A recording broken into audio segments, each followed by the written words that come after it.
ఇర్మియా రాసిన పుస్తకము 49వ అధ్యాయం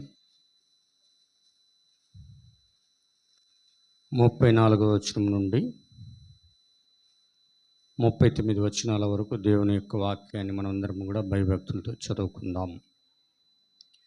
యూదా రాజైన సిద్కియా ఏలుబడి ఆరంభములో యెహోవా వాక్కు ప్రవక్త అయిన ఇర్మియాకు ప్రత్యక్షమై ఏలామును గూర్చి ఇలాగు సెలవిచ్చాను. సైన్యములకు అధిపతికి యెహోవా సెలవిచ్చినదేమనగా, నేను ఏలాము యొక్క బలమునకు ముఖ్య ఆధారమైన వింటిని విరిచిచున్నాను. నలు దిశల నుండి 4 వాయువులను ఏలాము మీదికి రప్పించి నలు దిక్కుల నుండి వచ్చు వాయువుల వెంట వారిని చెదరగొట్టుదును. వెలివేయబడిన ఏలాము వారు ప్రవేశించని దేశమేది ఉండదు.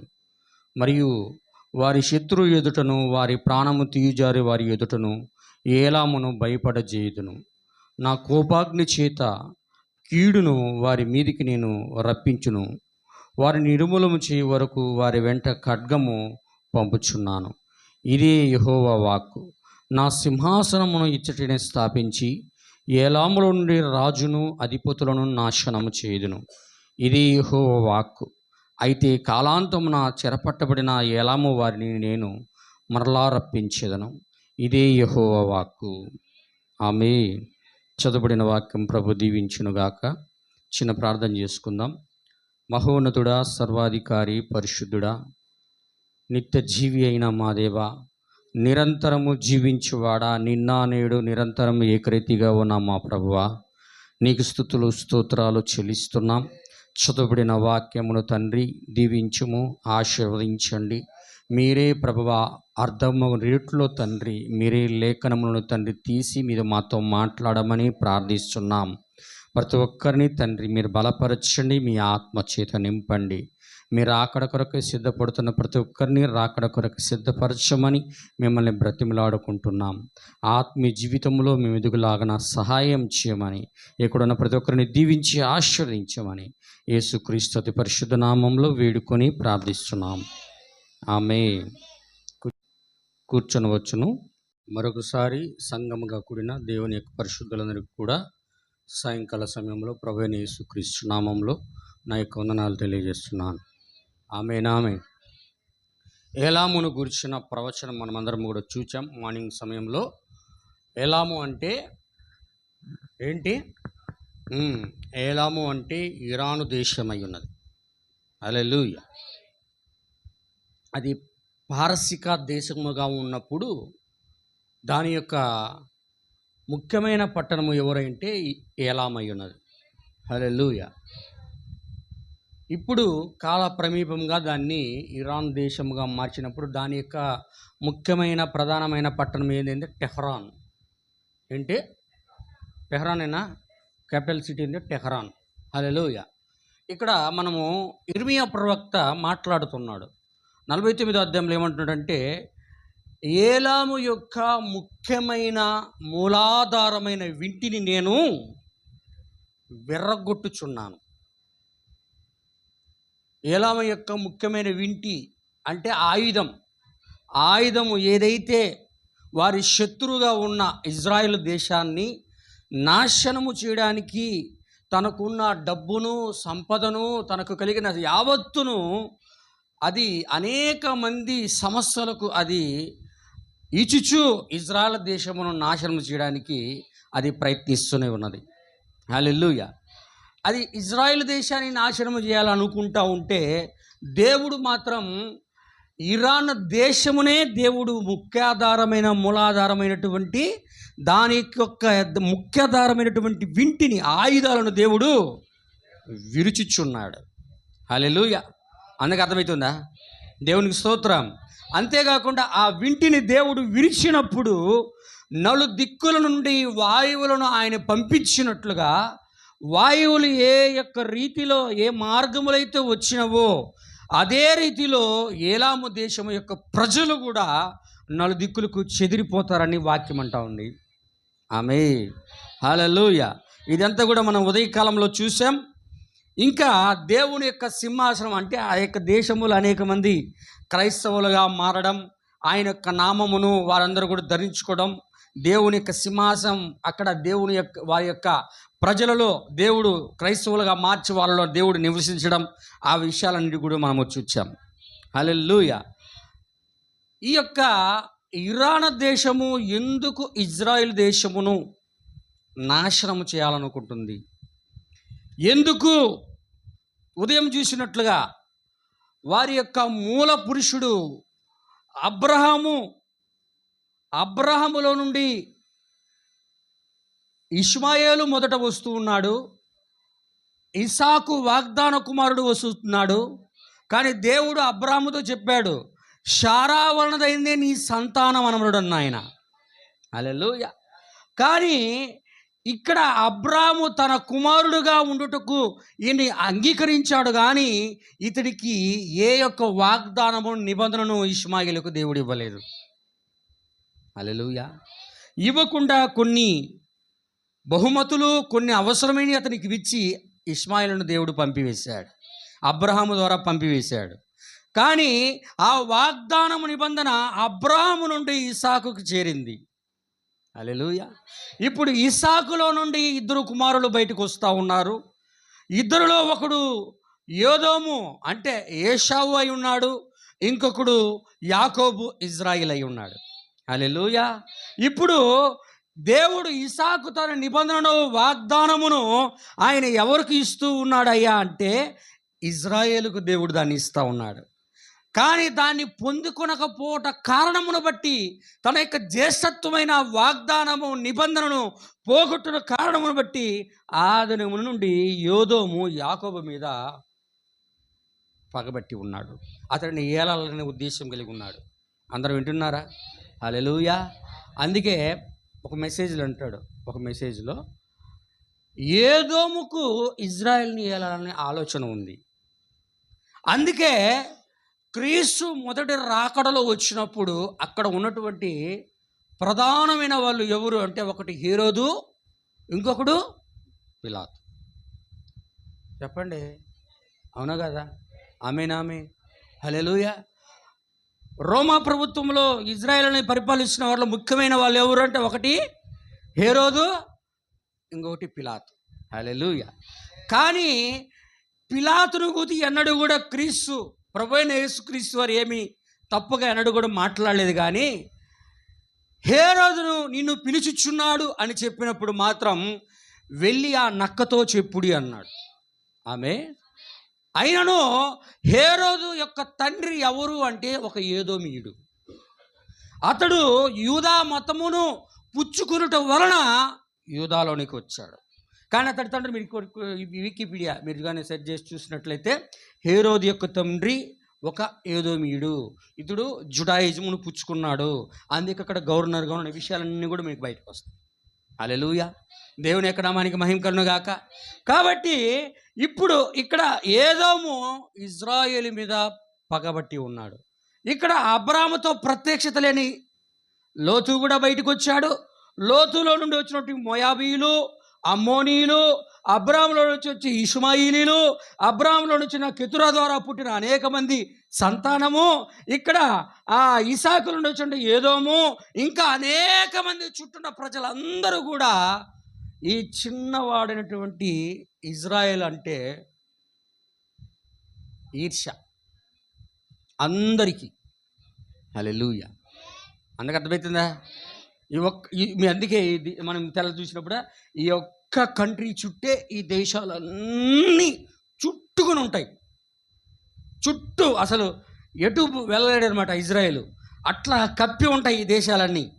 కానీ భూమి యొక్క మధ్యస్థ భాగములో ఇజ్రాయెల్ దేశం మాత్రమే ఉంటుంది. ఆమేన్. హల్లెలూయా. అప్పుడు అందుకనే నా ప్రియమైన సహోదరి సహోదరు మీరు గమనించండి. అంతేకాని మీరు జాగ్రత్తగా గమనించినట్లయితే దీనికి కారణం, వారిని హింసించడానికి, వారిని బాధ పెట్టడానికి ముఖ్యమైన కారణం ఏంది అంటే దేవుడు అబ్రహాముతో చేసిన నిబంధన, వాగ్దానము, వీళ్ళందరినీ ఆయన అబ్రహాము సంతానానికి ఇవ్వడమే కారణమై ఉన్నది. చూడండి, ఆదికాండం త్వరగా తీస్తే నేను త్వరగా ముగిస్తాను, మీరు త్వరగా చదవాలి. 15వ అధ్యాయం ఆదికాండం 15వ అధ్యాయం 18 నుంచి 21 దాకా చదవండి. 18 to 21. హల్లెలూయా. ఆ దినమందే దేవుడైన యెహోవా, దేవుడు అబ్రాహాముతో అంటున్నాడు, ఏమంటున్నాడు? ఐగుప్తు నది మొదలుకొని గొప్ప నదైన యూఫ్రటీసు వరకు ఈ దేశమును, అనగా ఏ దేశాన్నంట? పెనీలు నివసించే దేశాన్ని, హల్లెలూయా, ఆమేన్, అవును, అమోరీలను, అవును, హల్లెలూయా, ఎవరికి ఇచ్చి ఉన్నాడట? నీ సంతానమునికి ఇచ్చి ఉన్నానని దేవుడు అబ్రహాముతో నిబంధన చేసెను.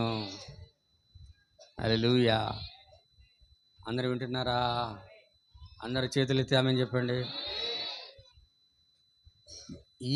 ఈ ఎవరైతే ప్రజలు చెప్పాడో వీళ్ళందరినీ, వీళ్ళున్న భూభాగాన్ని దేవుడు నీ సంతానానికి ఇస్తాను అని దేవుడు నిబంధన చేశాడు. దేవుడు అబ్రాహాముతో నిబంధన చేశాడు. హల్లెలూయా. నిబంధన చేసే నా ప్రియమైన సోదరి సోదరులారా, వీళ్ళు అబ్రాహాము కాలం నుండి ఇసాకు వచ్చాడు, యాకోబు వచ్చాడు. వారు 70 మంది సంతానం అంతా కూడా అక్కడ గుడారాలు వేసుకొని నివసించారు. యోసేపు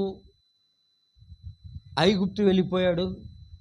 అక్కడ ఐగుప్తు నడిని ఆహార ధాన్యం లేదని వీళ్ళందరూ కూడా అక్కడికి వెళ్ళిపోయారు. ఈజిప్ట్లో వీళ్ళందరూ అక్కడ బానిసలుగా ఎన్ని సంవత్సరాలు ఉన్నారు? 440 సంవత్సరాలు వాళ్ళందరూ కూడా బానిసలుగా ఉన్నారు. హల్లెలూయా. 440 సంవత్సరాలు బానిసలుగా ఉన్నారు. 440 సంవత్సరాలు బానిసలుగా ఉన్న తర్వాత దేవుడు ఇజ్రాయేలు ప్రజలను బానిసత్వంలో నుంచి విడిపిస్తూ ఉన్నప్పుడు వీళ్ళందరూ కూడా ఈజిప్టు నుండి బయటకు వచ్చినాక మోషే ఇజ్రాయేలు ప్రజలతోటి, ఆ ప్రజలకి ముఖ్యముగా ఉన్నటువంటి యెహోషువ కాలేబులతో ఒక మాట చెప్పాడు. ఆమేన్, హల్లెలూయా. ఏమని చెప్పాడంటే, మీరు ఏ దేశమునైతే స్వాధీనపరుచుకోబోతున్నారో, అబ్రహాముతో దేవుడు ఏదైతే వాగ్దాన దేశముగా చెప్పాడో ఆ దేశములో ఎవ్వరినైనను మీరు ఒక్కరిని కూడా మీరు మిగిలించకూడదు. హల్లెలూయా. ఒక్కరిని కూడా మీరు వెళ్ళే దేశంలో ఒక్కరినైనా కనికరమైన కటాక్షమైన లేకుండా నిర్బంధంగా అందరిని చంపేయండి. ఒక్కరు కూడా మిగిలకూడదు. ఆమేన్.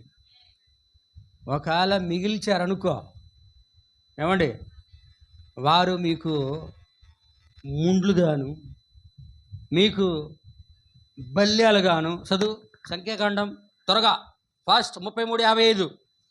సంఖ్యాకాండం 33 అధ్యాయం 55 వచనంలో మోషే ప్రవక్త ఇజ్రాయెల్ సంఘముతోటి, సమాజంతో చెప్తున్నాడు,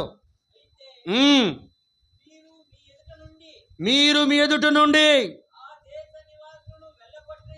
మీరు ఏ దేశమనైతే స్వాధీనపరచుకోవడానికి ఈజిప్టులో నుండి వచ్చారో ఆ దేశ ప్రజలను, వాగ్దాన దేశంలోని ప్రజలను వెళ్ళగొట్టని ఎడల, ఏంటంట? వెళ్ళగొట్టకపోతే, హలో, దేవుడు చెప్పాడు మోషే ప్రవక్తలో ఉండి. ఎప్పుడు?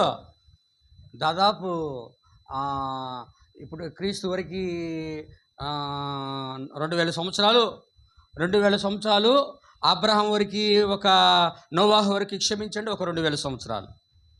దాదాపు 3500 సంవత్సరాలు. ఆ 3500 సంవత్సరాల కాలం నాటి మాటలు ఇవన్నీ. అంతేనా? ఆమేన్. ఏమని చెప్పాడంటే, మోషే కాలంలో మీరు ఎవరైనా మిగిలిచ్చారా ఆ దేశములో, వాగ్దాన దేశములో,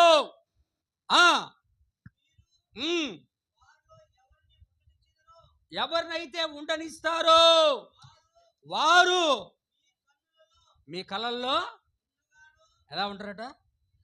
మీ కళ్ళల్లో, కండ్లల్లో ముళ్ళు పెట్టి పొడిస్తే ఎలా ఉంటుంది? అయ్యా అమ్మ ఏంటన్నారా? మన కళ్ళల్లో ముళ్ళు పెట్టి పొడిస్తే ఎట్టుంటుంది? అలాగా మీ మీ కళ్ళకు వాళ్ళు ముండ్లుగాను మీ పక్కలలో శూలములుగాను ఉండి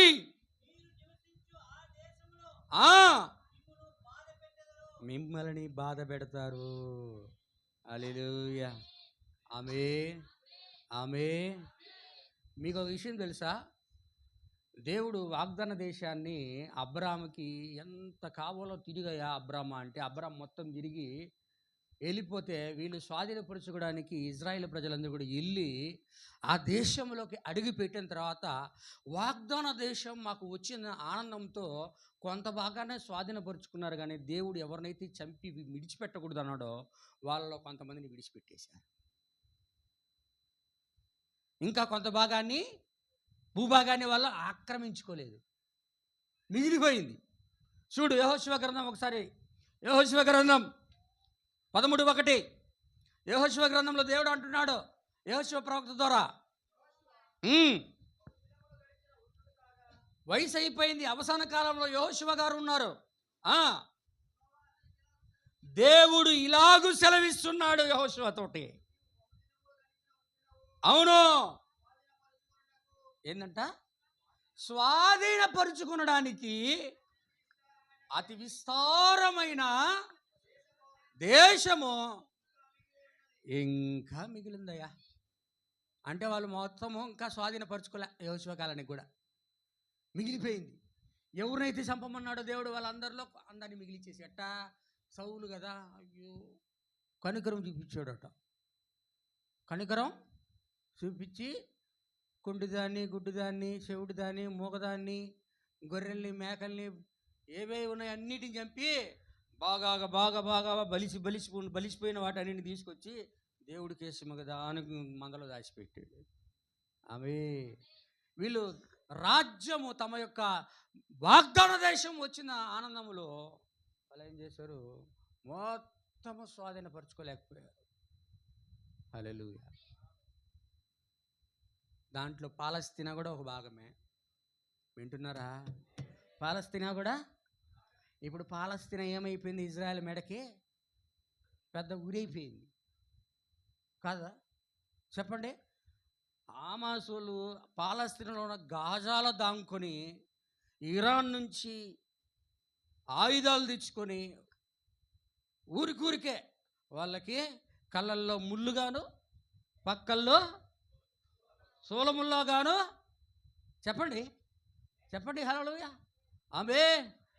మోషే ప్రవక్త చెప్పాడు, వాళ్ళు చేయలేకపోయారు. అందుకే ఈరోజు వాళ్ళకి వారు ఆయుధాలుగా ఉంది. మిమ్మల్ని వారు బాధ పెట్టెదరు అన్నాడు ఆయన. చెప్పాడా? సంఖ్యాకాండంలో చెప్పాడా? మిమ్మల్ని వాళ్ళు బాధ పెట్టెదరన్న. ఈ రోజుకి కూడా బాధ పెడతానే ఉన్నారు. ఆమేన్, ఆమేన్. దేవుని యొక్క నామానికి మహిమ కలుగునుగా. ప్రవచనం ఎన్నటికీ చనిపోదు, ప్రవచనం ఎన్నటికీ ముగించిపోతుండే. ఒకసారి జరిగింది మరలా మరలా మరలా మరలా పునరావృతం అవుతుంది. అవునా కదా? హల్లెలూయా. దేవుని యొక్క పరిశుద్ధ నామానికి మహిమ కలుగునుగా. వీళ్ళు స్వాధీనపరచుకోవాల్సిన దేశం ఇంకా మిగిలిందట. దాన్ని స్వాధీనపరచుకోలేదు. కానీ వాళ్ళని ఆ భూభాగాన్ని స్వాధీనపరచుకునే శక్తి ఇప్పుడైతే ఇజ్రాయెల్ దేశానికి ఉంది. ఇప్పుడైతే ఇజ్రాయెల్ దేశానికి ఉంది. అందుకే దేవుడు చివరి దినాల్లో ఏం జరుగుతుందో, ఈ చివరి దినాల్లో కరుణ నొందించు ఆత్మను ఇజ్రాయేల్ ప్రజల మీద కుమ్మరించు ముందు ఒక కార్యము నేను చేస్తానని ఇజ్రాయేల్ గురించి మాట్లాడుతున్నాడు. చూడు, జకర్యా గ్రంథం 12వ అధ్యాయము 6 నుండి 9 వచనాలు నిదానముగా చదవండి అయ్యా. ఏ దినమున? ఆ దినమున. ఎవరిని? యూదా అధికారులను. ఎట్లా ఉంచుతాడు అధికారులని? కట్టెల కింద నిప్పులుగాను, పనల కింద దివిటీగాను నేను వారి అధికారులను చేయుదును.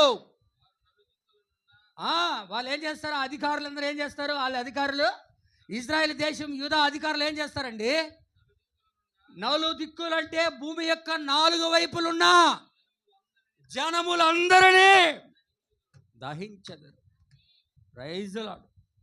ఏం చేస్తున్నాడు? ఇజ్రాయేల్ అధిపతులు ఏం చేస్తారు? నెతన్యాహు వేస్తున్నాడు అంటే ఊరకేయడంలా దేవుడు అతని వెనుక దేవుడు ఉండి జరిగిస్తున్నాడు. ఆయన ఆమేన్. అధికారులు వెనక దేవుడు ఉండి దేవుడే దహిస్తా ఉన్నాడు అక్కడ. హల్లెలూయా. చదవండి బ్రదర్ మళ్ళా. యెరూషలేము వారు, యెరూషలేములోనే అటువంటి కార్యాలు జరుగుతున్నా వాళ్ళు నిలిచి ఉంటారు. ఏదైనా వస్తుందంటే ఏం చేస్తారు? వాళ్ళందరూ కూడా ఏదైనా వేరే దేశము నుండి, ఇజ్రాయెల్ దేశము నుండి ఏదైనా వెపన్స్ వస్తున్నాయి అనుకో, ప్రతి ఇంటికి అండర్ గ్రౌండ్లలో వాళ్ళు ఏం చేస్తారు? బాంబు షెల్టర్స్ రెడీ చేసి, బాంబు షెల్టర్లు బంకర్లు రెడీ చేసుకొని ఉంటుంది.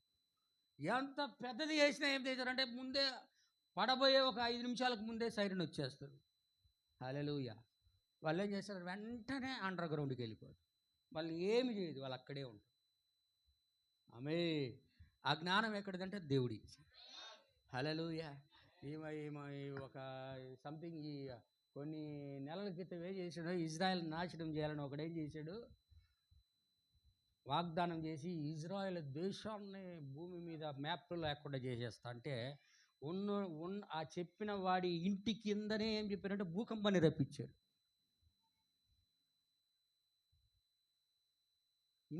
వాడు నిలిచి ఉన్న బిల్డింగ్ కింద భూకంపాన్ని రప్పించి వాడిని భయపడేటట్టు చేసి బయటికి రనిచ్చి చంపేశారు.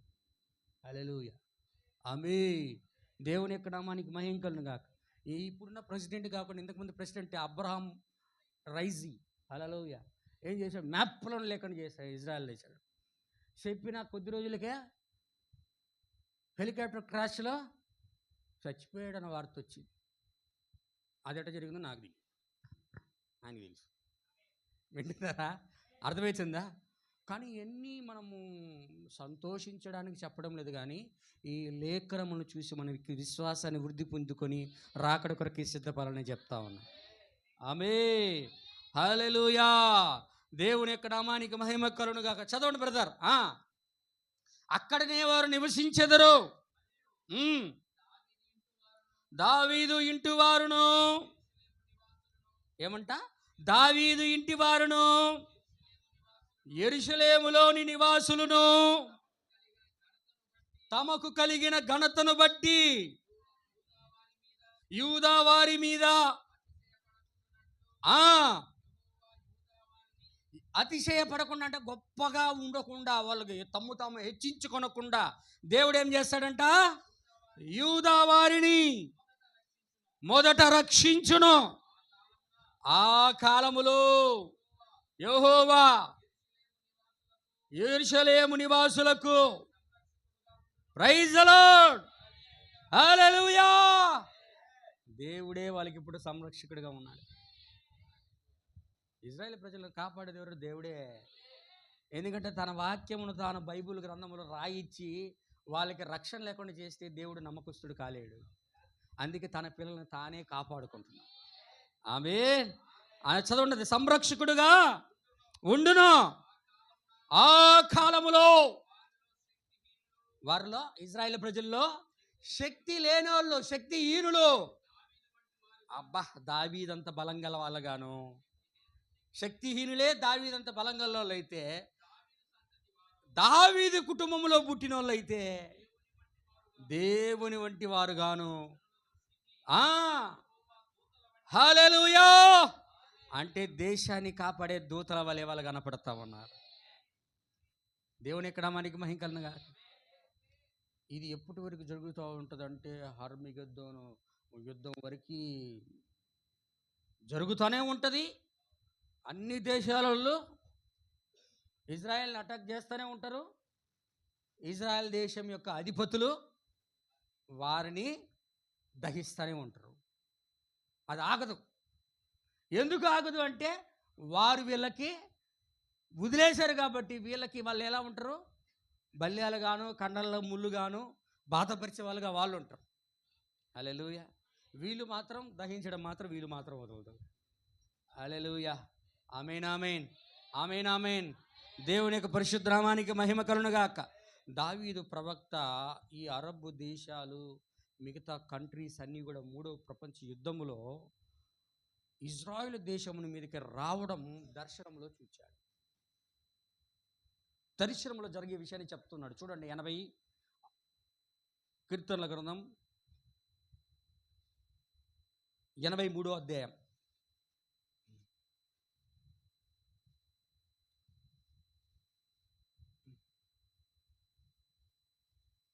ఎనిమిదో వచ్చిన వరకు చదవండి.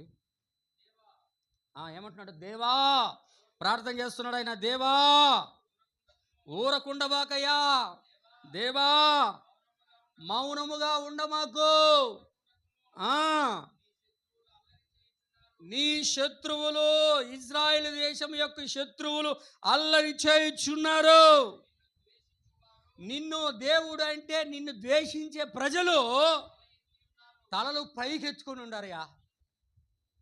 ఇజ్రాయెల్ దేశాన్ని ద్వేషించే వాళ్ళు ఎలా ఉన్నారట? తమ తలలు పైకెత్తి కాలర్లు పైకి ఎగరేసి ఉన్నారు. దేవుడు అంటే లెక్కలేదు, ఇజ్రాయెల్ దేశం అంటే లెక్కలేదు. హల్లెలూయా. అందుకే గర్వపు మాటలు మాట్లాడుతున్నారు ఇజ్రాయెల్ దేశం గురించి. అందుకే నిన్ను ద్వేషించు వారు తల పైకి ఎత్తి ఉన్నారు. నీ ప్రజల మీద వారు కపటమైన ఉపాయాలు పన్నుతున్నారు. ఎట్ట చేద్దాము ఇజ్రాయెల్ దేశాన్ని, ఎట్ట నాశనం చేద్దాం, ఎట్ట దాన్ని భూమి మీద లేకుండా తీసిపడేద్దాం అని కపటమైన ఆలోచనలు చేస్తూ ఉన్నారు. నీ వెనకాల దాక్కుని ఉన్న వాళ్ళ మీద ఆలోచనలు చేసుకుంటున్నారు వాళ్ళు. అది ఇజ్రాయేలు పేరు ఇక భూమి మీదే జ్ఞాపకం రాకుండా పోవునట్లు జనముగా నుండుకున్న వారిని సంహరించుదాము రండి అని చెప్పుకుంటున్నారా? వింటున్నారా? ఆమేన్ చెప్పండి. ఇజ్రాయేల్ పేరే ఉండకూడదు, ఆ జనమే ఉండకూడదు. అందుకే వాళ్ళు చేసిన హింసేంద్ర అంటే ఈ 1900 సంవత్సరాలు జ్యూస్ హోలోకాస్ట్, యూదుల యొక్క సర్వ అవయములను నాశనం చేద్దాం అనుకున్నారు. కానీ దేవుడు వాళ్ళని కాపాడు. ఏది? హెస్కేల్ 37 గ్రంథం ప్రకారం. అవును కదా? హల్లెలూయా.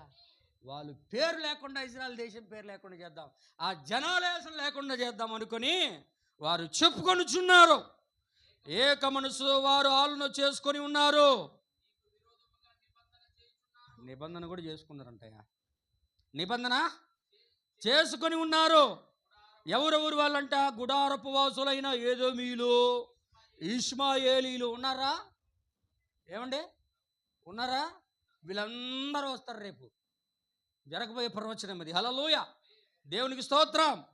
మీకు ఇది ఫ్యూచర్లో ముందు రోజుల్లో జరిగింది అంటే ఈ ప్రవచనం మరలా ఇజ్రాయెల్ దేశానికి పునరావృతం అవుతుంది. ఒక్కసారే జరగదు. ఒక ప్రవచనం అనేది అనేక సార్లు జరుగుతుంది. వింటున్నారా? ఏమన్నాడు? ఈజిప్టు దేశంలో నుండి నా కుమారుడు నేను పిలిచి తిని. ఎవరిని పిలిచాడు ఆయన? ఇజ్రాయెల్ దేశాన్ని పిలిచాడు. మరలా తర్వాత ఎవరిని పిలిచాడు ఆయన? యేసు ప్రభు వారిని. నేను ఈజిప్టులో నుండి నా కుమారుని పిలిచి తిని. మరలా ప్రవచనం ఒకసారి జరిగింది. హల్లెలూయా. మరలా మూడోసారి, ఇదిగో నా ప్రజలను ఈజిప్టులో నుండి నేను పిలిచి తిని. ఎవరిని పిలుస్తున్నాడు? మళ్ళా అన్నిటిని పిలుస్తున్నాడు. అవునా? అందరూ వింటున్నారా? ఆమేన్, హల్లెలూయా. అదే ప్రవచనం కాదు, యోవేలు ప్రవక్త ద్వారా చెప్పినట్టుగా మనుషులందరి మీద నా ఆత్మను కుమ్మరించేదను. అది పెంతెకోస్తు దినం ముందు జరిగింది మాత్రమే కాదు, ఈ కాలం యొక్క చివరిలో కూడా మరలా మనుషులందరి మీద నా వర్షమును, తలకరి వర్షమును, కడవరి వర్షమును కుమ్మరిస్తున్నాడు. ప్రవచనం ఒక్కసారి ఆగిపోదు. దేవుడు భూమి మీద క్షమించండి, దేవుడు ఆయన ప్రజలతో ఉన్నంత కాలం అది నెరవేర్పు జరుగుతూనే ఉంటుంది. వాక్యము నెరవేర్పు జరుగుతూనే ఉంటుంది. హల్లెలూయా. అందుకే ఇక్కడ ఏమంటున్నాడంటే మోయాబీయులు, ఇష్మాయిలీలు, ఏదోమీయులు, హిగ్రీయులు, గెబాలివారుడు, అమ్మోనీయులు, అమాలేకీయులు, ఫిలిస్తీయులు. ఎవరు ఫిలిస్తీయులు? పాలస్తీనా వాళ్ళు. ఫిలిస్తీయులే కదా వాళ్ళు. హల్లెలూయా. ఇట్లాగా అందరూ రావడం దర్శనంలో దేవుని యొక్క ఆత్మ దావీదు గారు, మహారాజు గారు, ప్రవక్త గారు చూసి జరగబో సంగతుల్ని ఆయన తెలియజేస్తూ ఉన్నాడు, రాస్తూ ఉన్నాడు. ఆమె హల్లెలూయా. కానీ దేవుడు ఏం చేయబోతున్నాడంటే, ఏలామును దేవుడు వాళ్ళ ఆయుధాన్ని పగలగొట్టినప్పుడు ఏమవుతుంది? ఏలాము ఇరాన్ దేశము చెదిరిపోద్ది, మరలా హల్లెలూయా వింటిని విరిచినప్పుడు చెదిరిపోద్ది. వాళ్ళని చెదరగొట్టేవాడు ఆయనే, మరలా సమకూర్చేవాడు ఆయనే, క్రైస్తవులుగా మార్చేవాడు ఆయనే. ఆమేన్ హల్లెలూయా. దేవుని యొక్క నామానికి మహిమ కలుగును గాక. ఇది అయిపోయిన తర్వాత దేవుని యొక్క సింహాసనం వారిలో స్థాపించబడుతుంది, క్రైస్తవులుగా మారిపోతారు. కానీ మరలా హర్మిగదనప్పుడు ఏం చేయబోతున్నాడు వాడు? సాతానుడు వాళ్ళందరినీ సమకూర్చి మరలా ఇజ్రాయెల్ దేశం మీదకి తీసుకొని వస్తా ఉన్నాడు. ఆమె ఇజ్రాయెల్ మీదకి వచ్చినప్పుడు ఆ యొక్క హర్మిగద్దోన్ బ్యాటిల్, 3వ ప్రపంచ యుద్ధంలో అందరం నాశనం చేసినాక ఒక ప్రవచనం మాట్లాడుతున్నాడు. ఆ దెబ్బతో అన్ని సమస్యలన్నీ నాశనం అయిపోతాయి. ఇజ్రాయెల్కి వ్యతిరేకంగానే అన్నీ కూడా దేవుడు తుడిచిపెట్టేస్తాడు హర్మిగద్దోన్ యుద్ధంలో. హల్లెలూయా. అప్పుడు అంటున్నాడు, ఒక మాట అంటున్నాడు, చదివి నేను ముగిస్తాను. చూడండి, యెషయా గ్రంథం అప్పుడేం జరుగుద్ది అంటే, ఇజ్రాయెల్కి 60వ అధ్యాయము 18వ వచనం. యెషయా గ్రంథము 60వ అధ్యాయము 18వ వచనం. ఏది? ఈకను నీ దేశమనంటే ఇజ్రాయెల్ దేశమునా బలత్కారము అంటే, బలత్కారం అంటే ఏంటంటే, బలత్కారం అంటే హింస. బలత్కారం అంటే హింస. హల్లెలూయా. నోవాహు కాలంలో హింస ఉందా? అక్కడ వైలెన్స్ అని రాయబడి ఉంటుంది. హల్లెలూయా. ఇక్కడ బలత్కారం అనే మాట నీ దేశములో వినబడదు. ఏది ఇజ్రాయెల్ దేశం యొక్క సరిహద్దులలో పాడు చేయబడ్డం అనే మాట కానీ, ఇజ్రాయెల్ దేశము నాశనమగును అనే మాట కానీ వినబడదు. రక్షణయే నీకు ప్రకారము. Hallelujah. Praise the lord. Hallelujah. ఇక ఇజ్రాయెల్ దేశానికి సమాధానం ఉంటుంది. అవన్నీ కూడా నాశనం చేయబడతాయి హర్మిగద్దోను యుద్ధంలో. హల్లెలూయా. అప్పుడు ఎందుకు అక్కడ రక్షణ, ఆశ్రయము, రక్షణాధారము అన్నీ కూడా ఎందుకు అక్కడ ఉన్నాయి అంటే, ఇక్కడ 1000 ఏళ్ల పరిపాలన, క్రీస్తు పరిపాలన స్టార్ట్ అవుతుంది అక్కడ. క్రీస్తు తన యొక్క సింహాసనమును, ఏది మనం 3:1 ఇర్మియా గ్రంథంలో చదివినాడు, నా యొక్క సింహాసనమునని యెరూషలేమునకు పేరు పెట్టబడను, అక్కడికి అనేకలైన జనులు గుంపులు గుంపులుగా కూడి ఇజ్రాయెల్ దేశమునకు వచ్చేదారు అనే ప్రవచనం మార్నింగ్ చూసాం కదా. ఆ ప్రవచనము చివరిలో నెరవేర్పు జరుగుతుంది. హల్లెలూయా.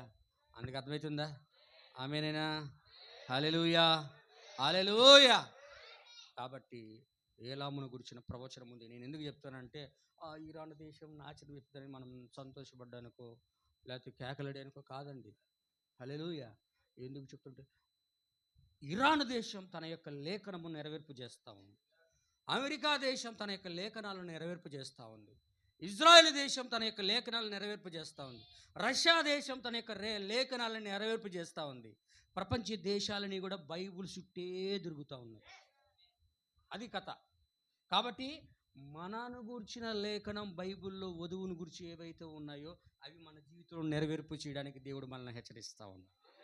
అవన్నీ జరగకముందు మనం ఏమైపోవాలంటే, ప్రభు దగ్గరికి మనం వెళ్ళిపోవాలి. సిద్ధపడడానికి ప్రభువు ఏని మనం నేర్పిస్తాడు.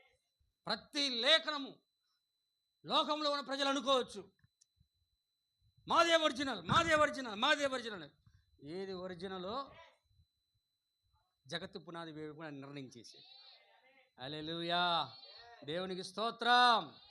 కాబట్టి దేవుడు ఏం చేస్తున్నాడంటే, తన ప్రవచనాలు సమస్తం ఆయా దేశాల్లో నెరవేర్పు చేస్తూ ఉన్నాడు. ఇంకొక వైపు ఏం చేస్తున్నాడు? పోపు ఏం చేస్తున్నాడు? సూపర్మన్ ఏం చేస్తున్నాడు? రంగం మీదకి వస్తా ఉన్నాడు. ప్రతి ఒక్కటి తప్పిపోకుండా సున్నా అయినను పొల్లైన తప్పిపోకుండా భూమి మీద నెరవేర్పు జరుగుతా ఉంది. కాబట్టి విన్న వాక్యమును బట్టి మీరందరూ కూడా అది ఆయన రాకడ కొరకు సిద్ధపడండి. చెప్పబడిన వర్తమానం ప్రభు దీవించి ఆశ్రయించినగా. God bless you. షాలోమ్. ప్రార్థన చేసుకుందాం.